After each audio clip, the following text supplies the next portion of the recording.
M.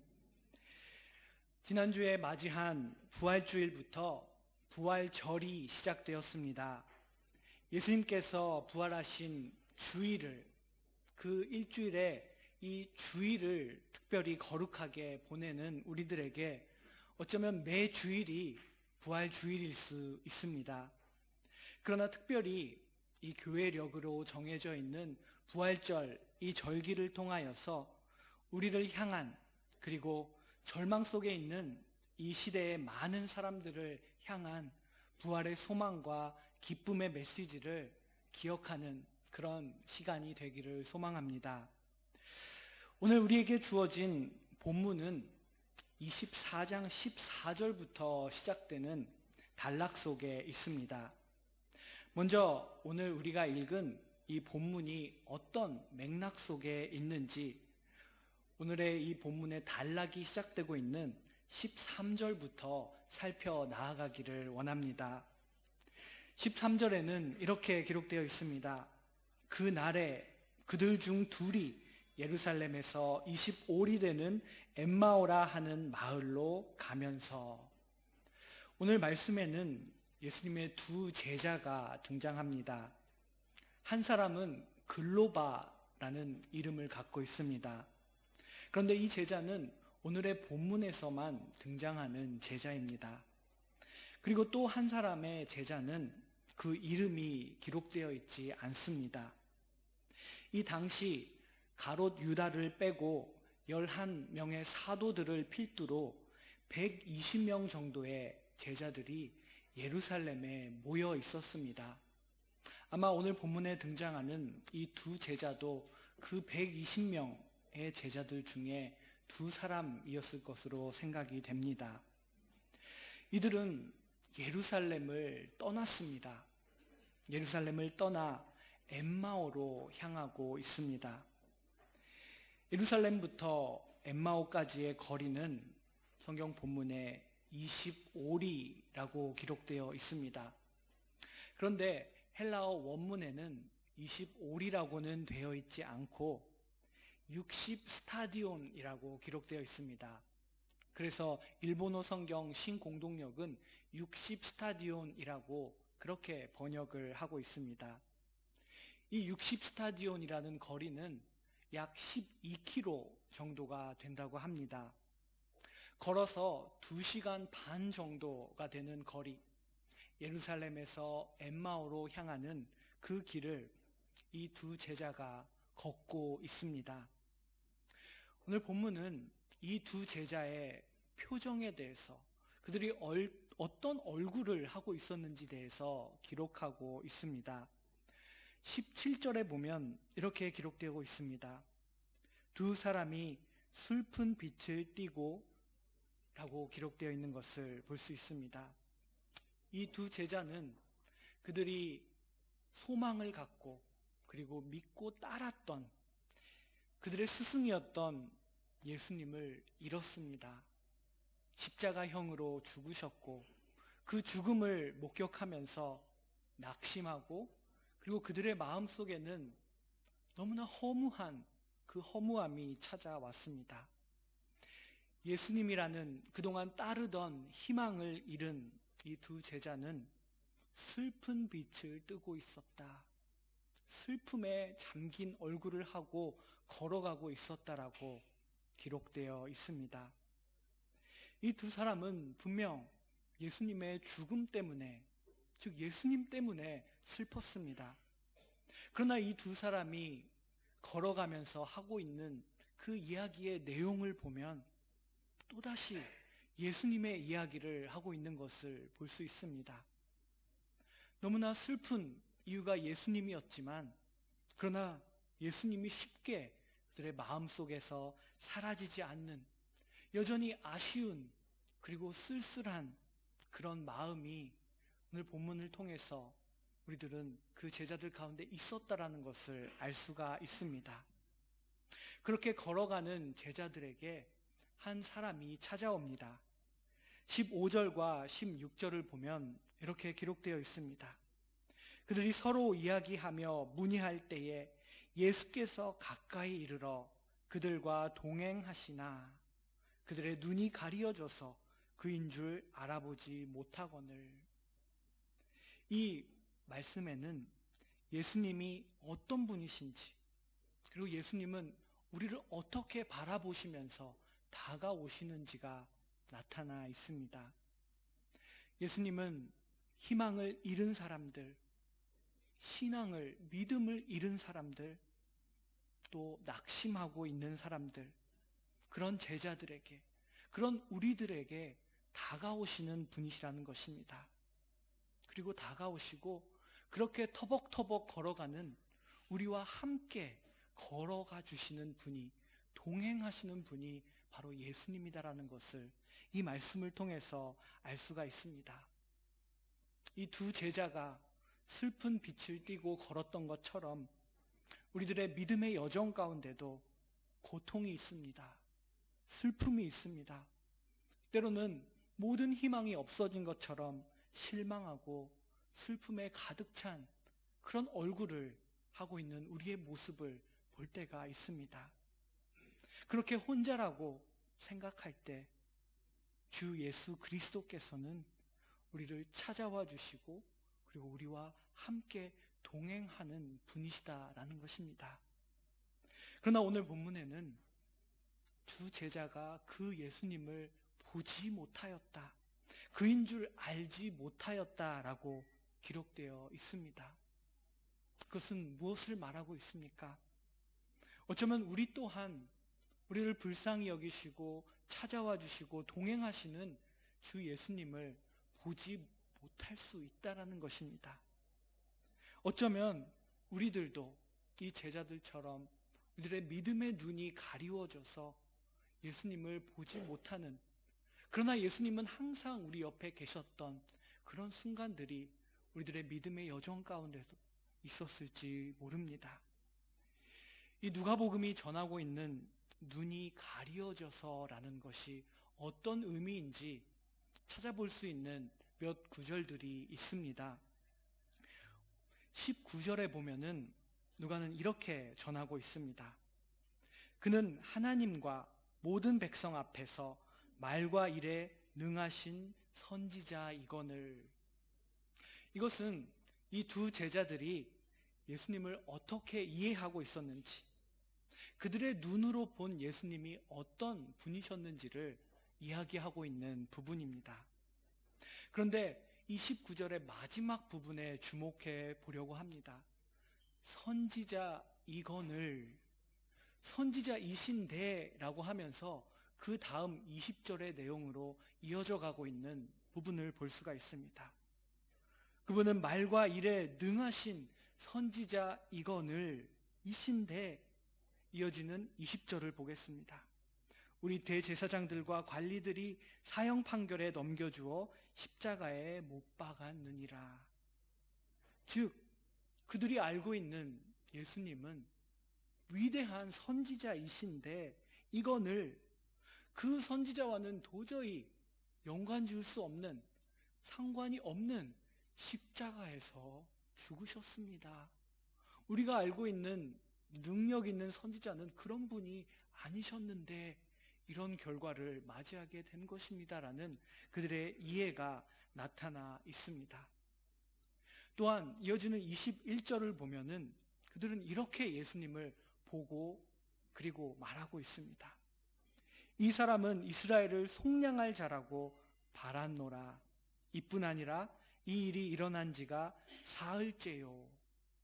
먼저 제자들은 예수님을 이스라엘이라는 민족, 이스라엘이라는 나라를 해방하는, 이스라엘을 로마 제국으로부터 독립시켜주는 그런 리더로서 생각하고 있었습니다.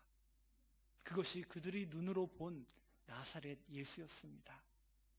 또한 그 일이 일어난 지가, 즉 십자가의 죽음이 일어난 지가 사흘째요 라고 말하는 이 내용을 통하여서 나사렛 예수는 말과 일에 능하신 선지자이지만, 그러나 그 능력에도 불구하고 죽음 앞에서는 굴복하였다, 죽음을 어떻게 할 수는 없었다라는 그들이 본 예수님의 모습이 나와 있습니다. 이미 사흘이, 3일이 지났으니 이제는 완전히 죽은 것이다. 같은 제자들 중에는 예수님의 시체가 무덤에서 사라졌다고 그런 이야기를 하는 제자들이 있지만, 그런 증언을 들었지만 이미 3일이 지났으니 죽음은 확정된 것이다 라는 그들의 이해가 나타나 있다라는 것입니다. 그런 이 두 제자들이 예수님을 어떻게 봤는지, 그들의 가려진 눈에 보이는 예수님에 대한 고백을 들은 예수님께서는 25절에서 그들에게 말씀하고 계십니다. 이르시되 미련하고 선지자들이 말한 모든 것을 마음에 더디 믿는 자들이여. 여기서 예수님께서는 두 제자들에게 너희들이 미련하다, 마음에 더디 믿고 있다라고 말씀하십니다. 이것은 이 두 제자들을 향한 말씀만은 아닐 것입니다. 어쩌면 우리들도 믿음의 생활 가운데 미련하게 되고 또한 마음에 더디 믿는 그런 상태에 빠질 수 있다라는 것입니다. 마음에 더디 믿는 이라는 이 부분은 일본어 성경을 보면 고코로가 니부쿠, 마음이 둔해져 있다라고 그렇게 번역되어 있습니다.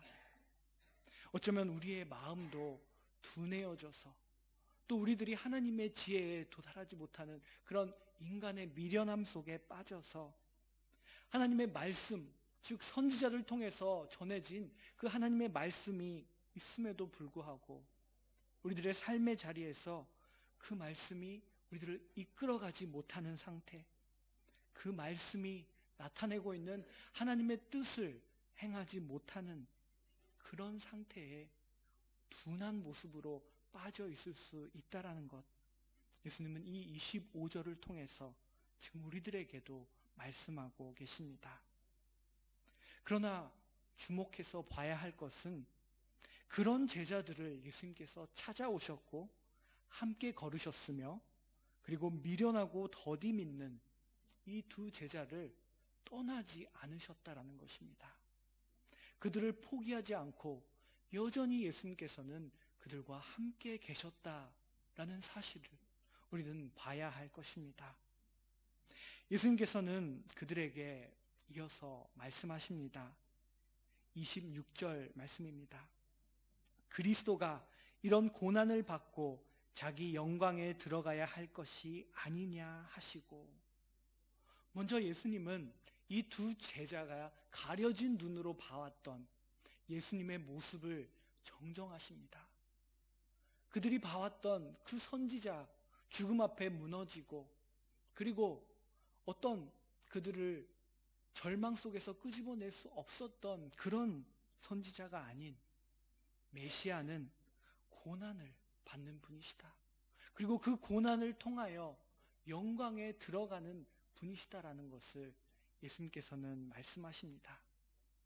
이것은 그들이 이해했던 나라를 해방시키고 독립시키는 그런 정치적인 리더가 아니라 고난의 그리스도의 모습입니다.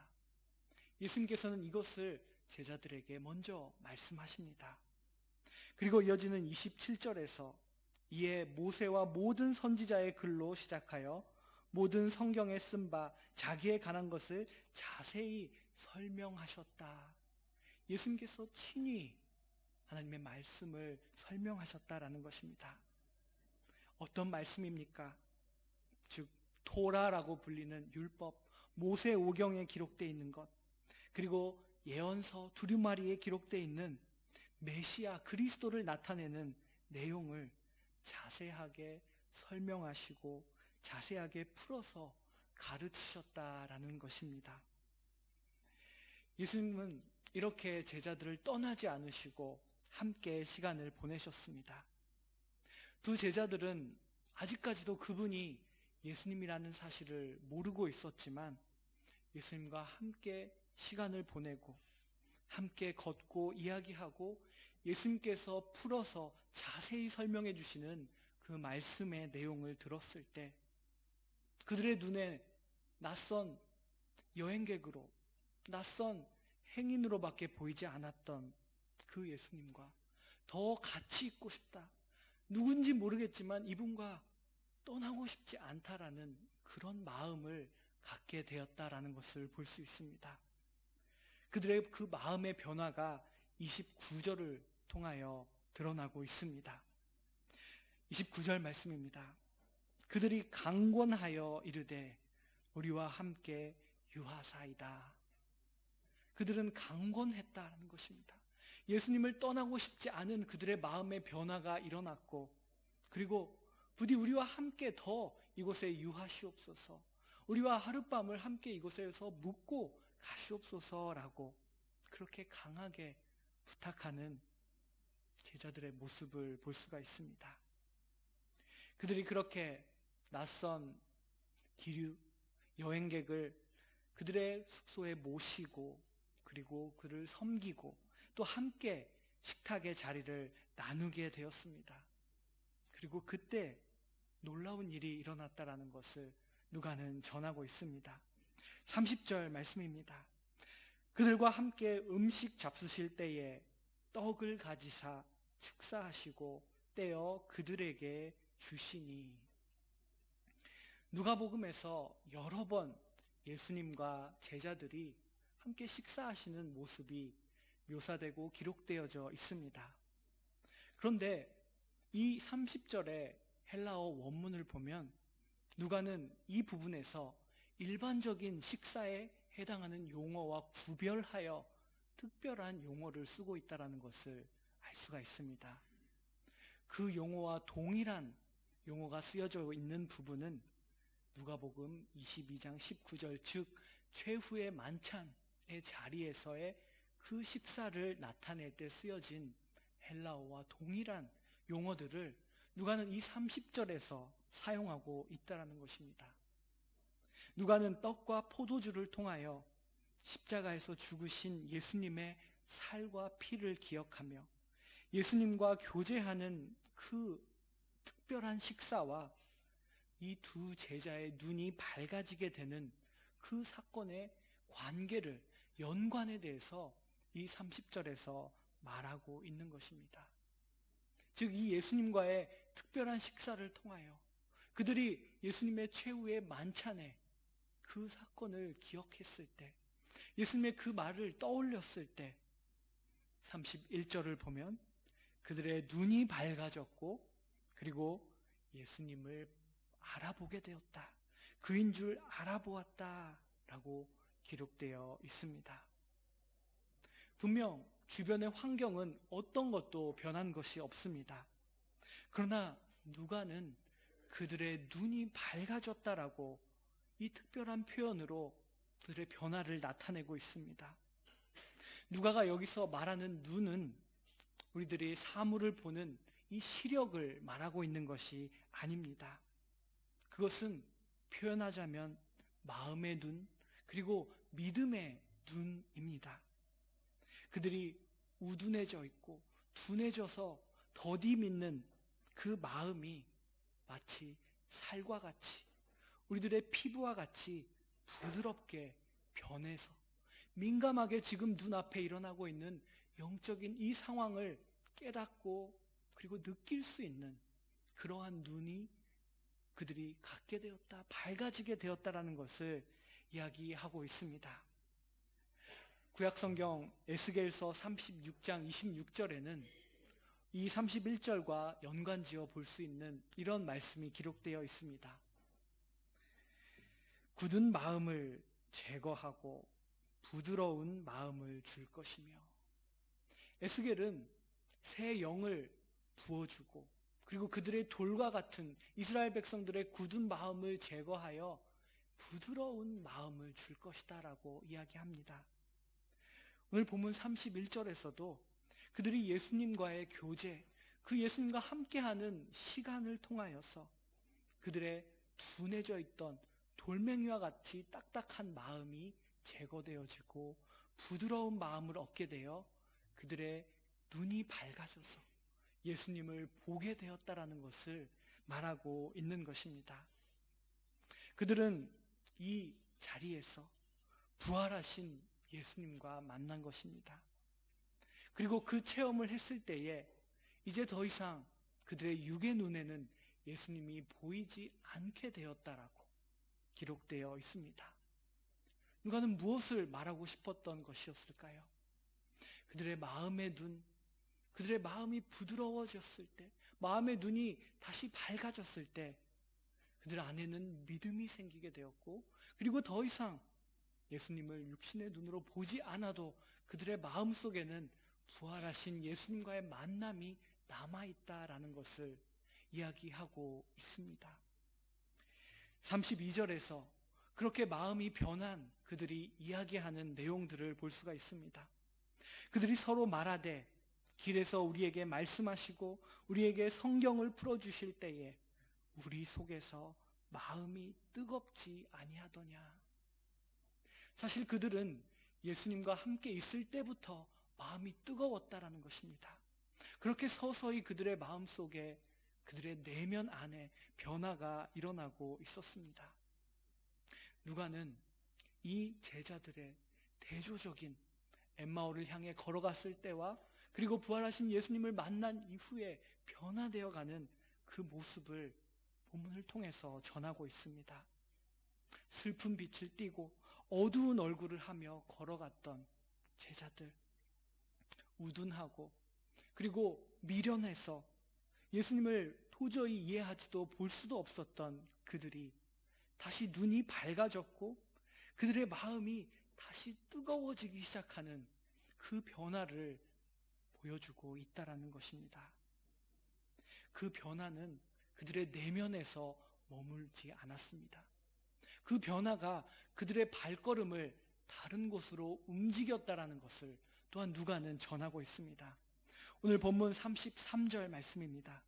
곧 그때로 일어나 예루살렘에 돌아가 보니, 그들은 내면의 변화가 일어났을 때 그때로 일어나 그 즉각 행동으로 옮겼다라는 것입니다.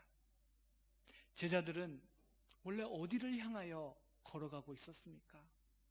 앞서 13절에서 봤듯이 그들은 엠마오를 향해 걸어가고 있었습니다. 이제 조금만 더 가면 목적지인 엠마오에 도착할 그곳까지 거의 다 왔습니다. 그들이 왜 엠마오에 갔는지 누가는 전하고 있지 않습니다. 그러나 그들이 스승으로 여기고 따랐던 예수님의 죽음 앞에서 절망과 공포를 갖고 그리고 예루살렘에서 마치 도망가듯 떠나 엠마오를 향해 걸어갔다라는 것을 우리는 문맥을 통해서 알 수가 있습니다. 그들이 향해 걸어갔던 이 엠마오라는 지명에는 따뜻한 우물이라는 의미가 있습니다. 따뜻한 물이 나오는 곳이다 라는 그 뜻에서 엠마오에 온천이 있지 않았을까라고 주장하는 학자들도 있습니다. 즉 그들은 이제 더 이상 힘들고 아프고 무서운 일들이 싫어진 것입니다. 안전한 곳, 마치 온천에 들어가듯 따뜻하게 그들에게 쉼을 줄 수 있는 곳을 향하여, 엠마오를 향하여 그들은 걸어가고 있었습니다. 그런데 그 길에서 부활하신 예수님과 만난 것입니다. 예수님과의 그 시간, 교제를 통하여 그들의 육체가 따뜻해진 것이 아니라 그들의 속사람이, 그들의 내면이 다시 따뜻해지게 되고 다시 뜨거워지게 되는 것을 그들은 경험했습니다. 그리고 그들의 마음의 눈, 믿음의 눈이 다시 밝게 되고 뜨거워진 마음, 부드러워진 마음을 갖고 하나님의 뜻을 향하여 그들의 발걸음이 움직이기 시작했다라는 것입니다. 부활하신 예수님과의 만남, 다시 뜨거워진 마음을 갖게 된 이 두 제자는 그 즉각, 그때가 이미 해가 지고 어두운 때였지만 더 이상 그것을 개의치 않고 바로 그 즉각 예루살렘을 향하여 걸어갔다라고 누가는 전하고 있습니다. 예루살렘은 어떤 장소입니까? 예루살렘은 십자가의 죽음이 있었던 장소입니다. 그들이 절망을 경험했던 장소, 그리고 그들이 유대인을 두려워하여 신앙을 버리고 그리고 도망간 수치스러운 모든 트라우마가 남아있는 장소가 예루살렘입니다. 그런데 그들이 다시 예루살렘을 향하여 걸어가게 되었다라고 본문은 기록하고 있는 것입니다. 왜 그들은 예루살렘을 향했을까요? 그것이 바로 예수님께서 걸어가셨던, 예수님께서 향해 가셨던 곳이었기 때문입니다. 그곳에 하나님의 뜻이 있었기 때문입니다. 예수님은 왜 3번이나 고난을 예고하시고 죽음을 예고하시면서 예루살렘에 올라가셨습니까? 예수님은 겟세마네 동산에서 무엇을 기도하셨습니까? 그것은 바로 하나님의 뜻이었습니다. 하나님의 뜻이 예루살렘에 있었기 때문에 예수님께서는 예루살렘에 올라가셨고, 그리고 그곳에서 쓴 죽음의 잔을 마시셨습니다. 예수님의 그 발걸음은 십자가의 잔인한 죽음 때문에 이제 더 이상 그 발걸음이 끝난 것처럼 보였습니다. 모두가 다 그렇게 생각하고 있었습니다. 그러나 예수님께서는 부활하셨습니다. 예수님께서 전하시고 예수님께서 몸소 보여주신 하나님의 다스리심, 그 하나님 나라의 이야기가 끝나지 않았다라는 것입니다. 부활하신 예수님과 만난 이 2 제자는 아직 끝나지 않은 하나님 나라, 그 천국의 이야기를 다시 한번 전하기 위해, 다시 한번 증거하기 위해 예루살렘을 향해 걸어갔다라는 것입니다. 오늘 우리가 함께 본 이 성경 말씀은 우리들에게 물음을 던지고 있습니다. 그것은 우리들에게 있어서 엠마오는 어디인지라는 물음입니다. 그리고 우리들에게 있어서 예루살렘은 어디인지 오늘 말씀은 묻고 있습니다. 2 제자를 머릿속에 떠올려 보기 원합니다. 엠마오를 향해 걸어갔던 2 제자, 그리고 다시 그 발걸음을 돌려 예루살렘을 향해 걸어갔던 2 제자. 그들의 겉모습은 별 차이가 없었을지 모릅니다. 그렇지만 그들의 내면 속사람은 전혀 다른 사람으로 변화되어 있었습니다.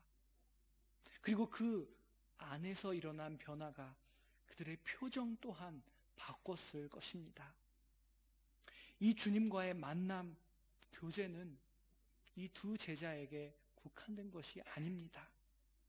우리들 또한 오늘 누가가 전하고 있는 것처럼 말씀을 통하여, 그리고 예수님의 십자가의 죽음을 기억하는 잔과 떡을 나누는 그 시간을 통하여 예수님과 교제하고, 그리고 만나고 부활하신 주님으로부터 새 힘을 얻을 수 있다라는 것입니다. 그 만남 가운데 우리의 속사람이 변화되어지고 다시 뜨거워지고 우리의 발걸음이 바뀌는 그런 역사들이 일어난다라는 것을 누가는 전하고 있습니다. 우리의 신앙의 여정에도 절망이 있고 고난이 있고 낙심할 때가 있습니다. 그러나 예수님은 오늘 본문에서 그러하셨던 것처럼 우리를 찾아오시고 함께 걸어가십니다. 그리고 말씀을 가르쳐 주시고, 그리고 부활하신 예수님과 교제함으로써 우리의 마음의 눈을 다시 밝혀주시는 분이십니다. 그 예수님과 만나는, 다시 마음이 뜨거워지고 돌과 같이 딱딱했던 마음이 살과 같이 부드러워지는, 그래서 담대하게 엠마오에서 발을 돌려 예루살렘을 향해 걸어 나아가는 우리 모두가 되기를 소망합니다. 기도하겠습니다. 부활의 기쁜 소식을 다시 한번 우리들에게 전해주시는 하나님 아버지, 감사합니다. 오늘 주신 말씀을 통하여서 부활하신 예수님과 만난 2 제자들이 어떻게 변했는지, 그들의 발걸음이 왜 엠마오에서 다시 예루살렘을 향해 나아갔는지 우리들에게 깨닫게 하시니 감사합니다. 하나님, 우리들의 삶에 엠마오와 예루살렘이 있습니다. 주님, 우리들을 만나주시고 우리들의 마음을 뜨겁게 하여 주시어서 다시 한번 예루살렘을 향하여 하나님의 뜻이 있는 그곳을 향하여 걸어 나아가는 그런 우리 모두의 발걸음이 될 수 있도록 인도하여 주시옵소서. 예수 그리스도의 이름으로 기도드립니다. 아멘. 찬송가